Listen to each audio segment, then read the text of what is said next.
नमस्कार, मैं हूं लक्ष्मी नारायण। आप देख रहे हैं डी फोकस चैनल। इस वक्त हम लोग बोकारो के कोऑपरेटिव कॉलोनी पॉस एरिया, जहां की एक चर्चित हत्याकांड कालिका राय की जो हत्या कर दी गई थी लोही से मारकर, उनके आवास पर 192 नंबर पर हम लोग खड़े हैं। अभी हम लोग खड़े इसलिए हैं क्योंकि अभी बोकारो के जिले के कप्तान जो है एसपी साहब, वह इस घर में आए थे कि क्या किस तरह का मामला हुआ था, उसकी जाँच यहाँ करने के लिए परिजनों से मिलने के लिए आए थे। क्योंकि परिजन ने कल जो है वो प्रेस कॉन्फ्रेंस करके बताया था लोगों को कि जो हत्या का जो प्रतीत बताया गया है कि जिस कारण हत्या हुई है, शायद उसमें यह घटना कुछ इतर है। उनमें इनका आरोप था। उसी से बात करने के लिए, उसी संदर्भ में यहाँ पर बोकारो जिले के कप्तान मनोज स्वर्गरी जो है वो आए थे और परिजन से मिले। हमारे साथ बात करने के लिए परिजन भी हैं। आइए हम उनसे मिलाते हैं कि अभी एसपी साहब यहाँ मिलकर गए हैं तो क्या लोगों से बातचीत की है और क्या बताया गया है।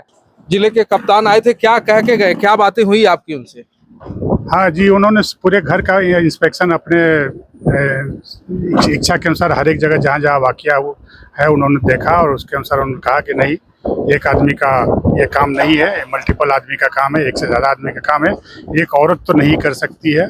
उस लूटपाट के दृष्टिकोण और डकैती की स्थिति में भी ध्यान में रखते हुए हम लोग छानबीन कर रहे हैं और आगे की जांच उसको भी ध्यान में रख के कार्रवाई की जाएगी। जो आरोप पुलिस के द्वारा जो प्रेस कॉन्फ्रेंस करके बताया गया कि महिला मतलब किसी गलत अंदेशा लगाकर जिनसे कालिका राय की जो है प्रतिष्ठा धूमिल हो रही थी, उससे आप लोग की भी प्रतिष्ठा धूमिल हो रही थी, उस आरोप को निराधार करते हुए लूटपाट की योजना को आप लोग को लग रहा है कि उसके आधार पर इनकी हत्या की गई। हम लोग का जो भी यहाँ पर कांड हुआ है, जो भी स्थिति है घर की, उसको देखते हुए हमारे एसपी साहब ने भी ये किया कि नहीं, ये लूटपाट इसमें संलग्न है और एक औरत का ये काम है ही नहीं। और जो भी चरित्र हनन वाली जो वक्तव्य जो दिया गया है, वो सिर्फ ओनली उसका वक्तव्य है, वो उसमें पुलिस का कोई उसमें सहमति नहीं है। इन मामले पे, इन मुद्दों पर भी जांच करेंगे। हाँ, उन्होंने सहमति जताई है एसपी साहब ने कि जो डकैती को भी और बाकी कितने इन्वॉल्व हैं लोग, मल्टीपल लोग को इन्वॉल्वमेंट को देखते हुए उस पहलू को भी ध्यान में रखते हुए जांच की जाएगी। हमारे साथ बात करने के लिए बोसा के अध्यक्ष भी हैं। सर, बताएंगे क्या जो आज कल प्रेस कॉन्फ्रेंस किया गया, उसके बाद आज एसपी साहब आए मिलने के लिए, परिजन से आप भी हैं, क्या बातें हुई हैं और क्या लग रहा है आगे इस जांच में मदद मिल पाएगा?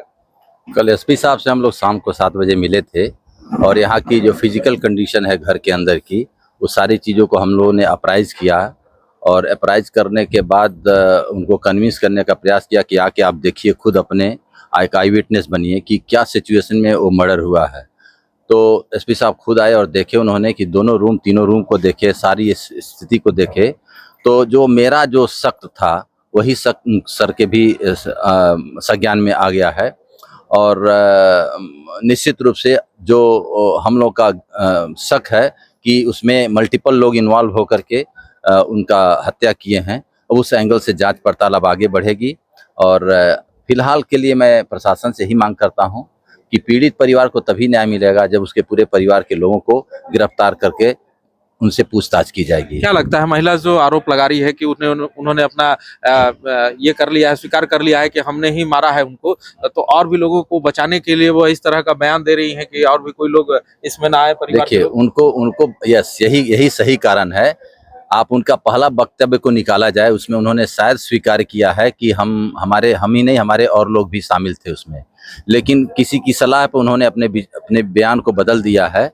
और दूसरा है कि महिला जो आरोप लगा रही हैं, सिर्फ और सिर्फ इसलिए लगा रही हैं कि उनको कैसे बचना है। नहीं तो आप बताइए कि एक इनकी भाड़ेदार हैं जो पिछले 3 वर्ष से रह रही हैं, अगर उनको इस तरह का फील हो रहा था कि हमारे साथ ऐसा हो रहा है, तो क्यों छोड़ के यहाँ से गई नहीं? पूरा परिवार भरा है, बहुत सारे किराएदार भरे, किसी से कानो कान इस चीज़ को खबर क्यों नहीं की, किसी को बताई क्यों नहीं इस चीज़ को उजागर की कि अच्छा, जब वो बुलाते थे तो आ जाती थी, क्यों आ जाती थी भाई? आपको कौन बुलाता था? बुलाने से आप आ जाइएगा और बोलिएगा कि गड़बड़ है।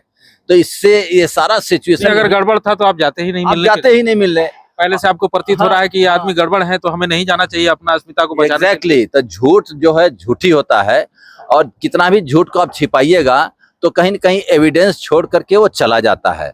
उन्होंने बोला कि हम मछली लेकर आए थे, ऊपर वाला बोलता हम पहले ही खाना खिला दिए थे। मछली लाएंगे तो वहाँ प्लेट रहेगा, वहाँ उसका कुछ तो बचेगा, उसमें दिखेगा, सारा किचन साफ सुथरा है, कहीं कोई अवशेष नहीं है। मतलब ये मतलब कई तरीके से इसको तोड़ मरोड़ करके इस लूटपाट की घटना को एक दूसरे तरीके का एंगल दे करके अंजाम देने का प्रयास। फिलहाल आज कप्तान साहब के आने के बाद से, एसपी साहब के आने के बाद से क्या लगता है मामले की जांच जो है वह पूर्ण हो पाएगी जिस प्रकार से आप लोग चाह रहे हैं? देखिए, मैं बता रहा हूँ, एसपी साहब बहुत ही डायनेमिक ऑफिसर हैं, यंग है, डायनेमिक है। इनसे इस प्रदेश को, इस राज्य को और इस देश को बहुत उम्मीद है और निश्चित रूप से उनका यहाँ आगमन अपने आप में एक दिशा दशा निश्चित रूप से इस केस में तय करेगा। जो सही होगा वो उजागर होगा। देखा आपने, ये थे बोसा के अध्यक्ष हैं AK सिंह। इन्होंने भी जो बातें बताई उनको भी आपने सुना। हमारे साथ बात करने के लिए यहाँ पड़ोसी हैं इनके, विजय जी हैं, समाज सेवी है। विजय जी, क्या लग रहा है जो आरोप लगा उसके बाद आप लोग प्रथम दृष्टिया आए थे जिस दिन हत्या हुई थी, उस समय का माहौल और जो आरोप लगा, क्या कहेंगे? आरोप अभी तक जो भी लगा सब गलत लगाया गया है। अभी तक हम लोग जो बताए हैं उसको कुछ भी अभी आया नहीं है। आज जो कप्तान साहब आए हैं, इससे उम्मीद है कि अब हम लोग के पक्ष में कुछ होगा। अपने लोगों को बचाने का प्रयास किया जा रहा है। चलिए, तो आपने सुना इनके परिवार हैं, जो बोसा के अध्यक्ष हैं, पड़ोसी हैं, सभी की बातों को। और मैं आपको एसपी साहब की बातों को सुनाता हूं। उन्होंने भी जो आए यहाँ पर उसके बाद जांच किया, क्या कही उनकी बातों को सुनिए। अच्छा, इसका जो उनका है जो घटना हुआ है बहुत ही दुखद हुआ है। एक आदमी का मर्डर हुआ है, तो इसका जांच पुलिस के द्वारा सही तरीके से किया जा रहा है। और दूसरा चीज़ है, कुछ पॉइंट्स हमको फैमिली के द्वारा बताया गया था। कल हमसे फैमिली आए थे मिलने, तो कुछ बिंदु बताए, इसलिए हम आज PO देखने आए हैं यहाँ पे।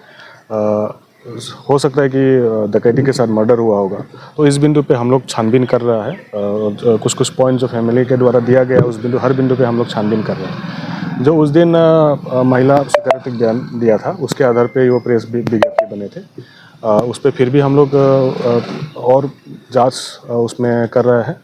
और जो सच्चाई है, क्या वो मर्डर है या डकैती के साथ मर्डर है, वो हम लोग आने वाले टाइम पे उसको करेंगे। और बाकी जो अनुसंधान है वो जारी है। जो रेडी है उसको डिमांड पे लिया जाएगा और रिमांड पे लेते हुए हम लोग आगे तक कार्रवाई करेंगे। सर, चरित्र हनन का जो बात उठाया गया, बताया जो उसके लिए मैं बता चुका हूँ। जो लेडी ने स्वीकृति बयान दिया है उसके आधार पे वो जो प्रेस विज्ञप्ति है वो बनाया गया था।